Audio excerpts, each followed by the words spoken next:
ಹೀರೆಕಾಯಿ ಈಗ ತುಂಬ ಫ್ರೆಶ್ ಆಗಿ ಮಾರ್ಕೆಟಲ್ಲಿ ಸಿಗ್ತಾ ಇದೆ. ಇದನ್ನು ಉಪಯೋಗಿಸಿ ಇವತ್ತು 2 ರೆಸಿಪಿ ಮಾಡ್ತಾ ಇದ್ದೇನೆ. ಮೊದಲು 1 ಕಪ್ಪಿನಷ್ಟು ಹೆಸರು ಬೇಳೆ ತೊಳೆದು 1 ಗಂಟೆ ನೀರಲ್ಲಿ ನೆನೆಸಿಟ್ಟಿದ್ದೆ. ಅದನ್ನು ಒಂದು ಕುಕ್ಕರಿಗೆ ಹಾಕಿ 3 ಕಪ್ಪಿನಷ್ಟು ನೀರು ಹಾಕಿ 2 ವಿಸಿಲ್ ಬರಲು ಬಿಡೋಣ.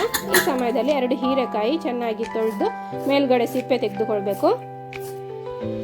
ಸಿಪ್ಪೆ ಈಗ ಪಕ್ಕಕ್ಕಿಡಿ, ಇದನ್ನು ಆಮೇಲೆ ಉಪಯೋಗಿಸೋಣ. ಇನ್ನು ಹೀರೆಕಾಯನ್ನು ಒಳಗಡೆ ತಿರುಳನ್ನು ತೆಗೆದು ಸಣ್ಣದಾಗಿ ಕಟ್ ಮಾಡಿ ರೆಡಿ ಮಾಡಿ ಇಟ್ಟುಕೊಳ್ಬೇಕು. ಹಾಗೆ 1 ಕಟ್ಟಿನಷ್ಟು ಕ್ಲೀನ್ ಮಾಡಿ ಇಟ್ಟುಕೊಂಡಿದ್ದ ಪಾಲಕನ್ನು ಕೂಡ ಕಟ್ ಮಾಡಿ ಇಟ್ಟುಕೊಂಡಿದ್ದೇನೆ. ಹಸಿಮೆಣಸು ಮತ್ತು ಶುಂಠಿ ಕೂಡ ಕಟ್ ಮಾಡಿ ರೆಡಿ ಮಾಡಿ ಇಟ್ಟುಕೊಳ್ಬೇಕು. ಇನ್ನೊಂದು ಪಾತ್ರೆಗೆ ಎಣ್ಣೆ, ಸಾಸಿವೆ, ಜೀರಿಗೆ, ಮೆಣಸು, ಕರಿಬೇವು ಹಾಕಿ ಒಗ್ಗರಣೆ ರೆಡಿ ಮಾಡಿಕೊಳ್ಳೋಣ.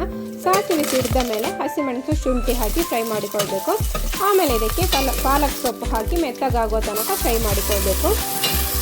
ಇನ್ನು ಕಟ್ ಮಾಡಿ ಇಟ್ಟಿದ್ದ ಹೀರೆಕಾಯಿ ಹಾಕಿ 2 ನಿಮಿಷ ಫ್ರೈ ಆದಮೇಲೆ ಮುಳುಗುವಷ್ಟು ನೀರು ಹಾಕಿ ಅರಶಿಣದ ಹುಡಿ, ಉಪ್ಪು ಹಾಕಿ ಮುಚ್ಚಿಟ್ಟು 3 ರಿಂದ 4 ನಿಮಿಷ ಇದನ್ನು ಬೇಯಿಸಿಕೊಳ್ಬೇಕು.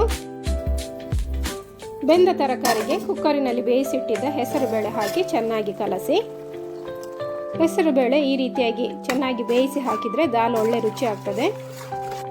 ಚೆನ್ನಾಗಿ ಕಲಸಿ ದಪ್ಪ ಇದೆ ಅಂತ ಅನಿಸಿದ್ರೆ ಪುನಃ ನೀರು ಸೇರಿಸಿ ಹದ ಸರಿ ಮಾಡಿಕೊಳ್ಳಿ. ಚೆನ್ನಾಗಿ ಕುದಿ ಬಂದ ಮೇಲೆ ಇಂಗು ಮತ್ತು ಲಿಂಬೆ ರಸ ಹಾಕಿ ಗ್ಯಾಸ್ ಆಫ್ ಮಾಡಿ ಕಲಸಿ. ಈಗ ರುಚಿಯಾದ ಹೀರೆಕಾಯಿ ಹೆಸರುಬೇಳೆ ಸಾರು ರೆಡಿ, ಅಥವಾ ದಾಲ್ ಅಂತಲೂ ಹೇಳ್ಬೋದು.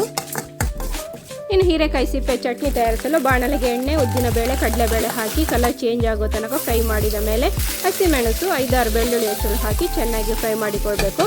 ಇದಕ್ಕೆ ತೆಗೆದಿಟ್ಟಿದ್ದ ಹೀರೆಕಾಯಿ ಸಿಪ್ಪೆ ಹಾಕಿ ಹಸಿ ವಾಸನೆ ಹೋಗುವ ತನಕ ಫ್ರೈ ಮಾಡಿದ ಮೇಲೆ ಆರಲು ಬಿಡಿ. ಆರಿದ ಮೇಲೆ ಮಿಕ್ಸಿ ಜಾರಿಗೆ ಹಾಕಿ ಕರಿಬೇವು ಸೊಪ್ಪು, ಹುಣಸೆ ಹುಳಿ ಹಾಕಿ ತೆಂಗಿನ ತುರಿ ಹಾಕಿ ಇದನ್ನು ಒಮ್ಮೆ ರುಬ್ಬಿ ತರ್ತೇನೆ.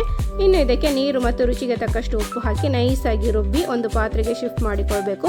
ಹಾಗೆ ಒಗ್ಗರಣೆ ಕೂಡ ಹಾಕೊಳ್ಬೇಕು. ಈಗ ರುಚಿಯಾದ ಹೀರೆಕಾಯಿ ದಾಲ್ ಮತ್ತು ಸಿಪ್ಪೆ ಚಟ್ನಿ ರೆಡಿ.